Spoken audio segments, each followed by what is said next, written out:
So there's something else which everyone is talking about these days, that in your gold-silver ratio. I've been calculating these ratios, and every few days I have to keep changing it. But historically, silver is supposed to be, the gold is supposed to be 12 times the price of silver.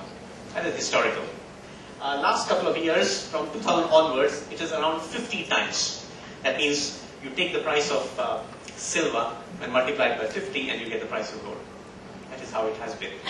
But currently, now if you take out, depending on now, if I take out the current price, which is 22,060 for 10 grams of gold, and you take 66,300, which is the price of silver for a kilo of silver, and if I equate it, and then I get something like 33 times.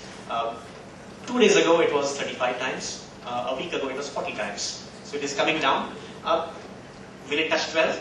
Or we don't know. Let's see. Silver has outperformed gold, that we already seen. Will it continue? That is the next question. Will it continue at the same rate? So either, now, two things can happen. If that 33 there, the 33 times has to come down to 12. Okay, let's forget 12, let's discount 12. Let's say 20 times. I'll be happy if it touches 20. Now, if that were to happen, then I would say, is it gold price is too high? Or is silver is low? So I will take a view here, either on the gold or on the silver. Now the question is gold too high right now? Is it too high? I don't think so. If you take all the other variables, I don't think gold is too high at the moment. If gold is not too high, then what happens to silver? Yeah, sorry? Silver is too high. 72,000. Yeah, but there's points of discussion here. I've said 50 times, is it history? Yeah, I think it is history. We'll never see that 50 times. Right now it's 33 times. Like I said, last week it was, 3 days ago it was 35 times. A week ago it was 40 times. Right now it's 33 times. 50 times, I think is history. We've never seen that happening. So, get back to 12, a long way to go. Will it touch 1 lakh a kilo? Someone said 1.5 lakhs today. Yeah. But I think 1 lakh again is frightening. Okay. But given the industrial use of silver, I'm more surprised again. But then I will keep my look at the other fundamental factors, the currency, I look at that, and look at the economic factors which are happening, whatever is happening in India's growth story. I keep all that in mind, and then I have to take a fresh call on silver. But I think generally, I feel somehow, at least from reading of just today's newspaper, I'm sure some of you have seen the Economic Times today or the Times of India today, because those are the two papers I read this morning. I just got an impression that everyone seems to be crazy about buying silver and gold at the moment. So there is it could be that there is some sort of a general bubble going there in India, commodity bubble as I call it. So is it that everyone is buying, everyone has come a little too late? Now, if I'm investing now, then I better be very, very, I should make sure that I've got a very quick escape route. Yeah, I was looking at that. And look at the gold and silver, this is the ratio. I put it on a chart, and you can see that the ratio is going down. Right at the bottom, the extreme right-hand corner where the blue line ends, is about 35. That's the ratio. So this is the way the ratio has been moving. If you look at the silver prices, it has been moving, absolutely going up since March of 2010. That's the direction in which the silver prices are moving. There's been a little correction, a 23% correction. It has again started moving up. I was told that if silver touches, because I'm not a technical analyst, but a technical analyst has told me that if it touches 64,000, if it crosses that, then the next halt, pit stop, is 79,000 for silver. Now, I'm not sure how true that would be. I'm more of a fundamental analyst rather than a technical analyst. But then that is something that you would perhaps need to talk to your technical guy, or you're going to talk to your to people through whom you're investing. They'll give you that particular kind of info. Right, but whatever happens to gold and silver, it's a very good idea to have a small investment in commodities. Now, it doesn't matter which commodity.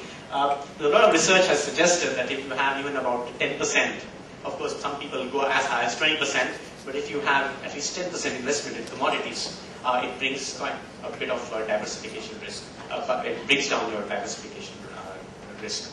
That means you were to end up by diversifying, your risk profile changes drastically. So that particular red line there, it will shift upwards and for the same amount of risk, your returns will go up. So that is the advantage or benefit of having a small part of your investment in commodities. This is just some statistics which just talks about whenever an event has happened around the world, what kind of impact it has had on equity vis-a-vis commodities. So for example, let's take that one particular 1990 Gulf War, and you find that the equity prices collapsed by 18% when there was a Gulf War, and commodity prices went up by 55% during the same phase. Because of course Gulf War meant something to do with oil. 2009 recession, again, has had the same kind of impact. What is happening today? We are seeing the same thing. Again, commodity prices are going up very drastically compared to the way in which equity prices are going up. So there is always a balancing kind of a thing whereby we never suggest that you put all your money in commodities, but what we say is that if you're having a balanced portfolio where you have some investments in commodities. I'm sure many of you already have investments in gold, but then that again is a commodity. Right, so what is traded on a commodity exchange? Now I'm coming to where I'm from. I'm from the exchange industry, so I'm talking about a commodity exchange. So any idea what's traded on commodity exchange? What is traded on commodity exchange? Like MCX. Any ideas? Yeah? Not commodities. Listen more. Okay. So that's why the point is everyone will have an opinion. The people who come on this particular market will have an opinion of the direction which the price is going to move, and then they will buy and sell on the commodity futures market. So that is one of the options that you have when you're getting into investment in bullion. You can invest in one of the other instruments, which is your futures instrument. You have different markets, so you have all these instruments. So we're talking about commodity markets. The same instruments are available in all the markets. We're only talking about the commodity market here. I'm not getting into that. But then when we talk about commodity markets, we are talking about the futures here. Options we do not have. And we are talking specifically about the bullion market. Okay? So, but you have, from a commodity point of view, you have so many options where you can go. And I'm basically talking about the bullion right now. Why do we invest in derivatives? It's basically meant for managing risk, which is why I said that if you want to manage your risk, one of the options is having a diversified portfolio, is getting into commodities. I'm not going to get through all that. I'm just going to look at the last point there, which says market depth provided by speculators. You see, the thing is, if I am buying a commodity futures, why will I buy? Why should I buy commodity futures today? Only because I think the price is going to go up.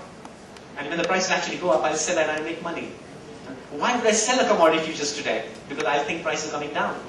And when the prices actually come down, I will buy it back at a lower price. So what am I doing? I'm speculating. If speculation is everything, then will a government allow exchanges to come into existence? They will not. So what is the reason why exchanges are there? They're not there for people to gamble or speculate. They'll be there for a particular reason, for managing risk. And the point there at the bottom is that it provides, but we need speculators in the market because they provide depth to the market. There are already a lot of speculators in the market. A lot of speculation takes place in commodity markets, but they are there to provide depth. They are there.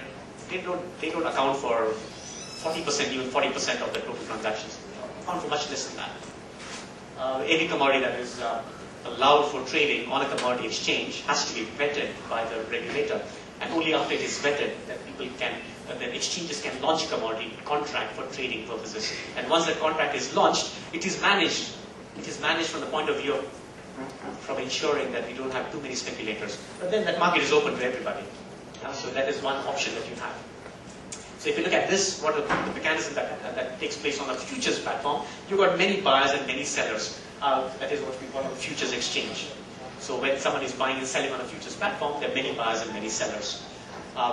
If you do not have, if one of them there's a misbalance, that means you have too many buyers and no sellers, or too many sellers and no buyers, there's a mismatch. If that were to happen, what happens to the exchange? That contract is suspended from trading, that contract will not be allowed to be launched. Because to have a healthy futures market, we must have many buyers and many sellers for a particular contract which is allowed by the regulator for launch by an exchange for trading purposes.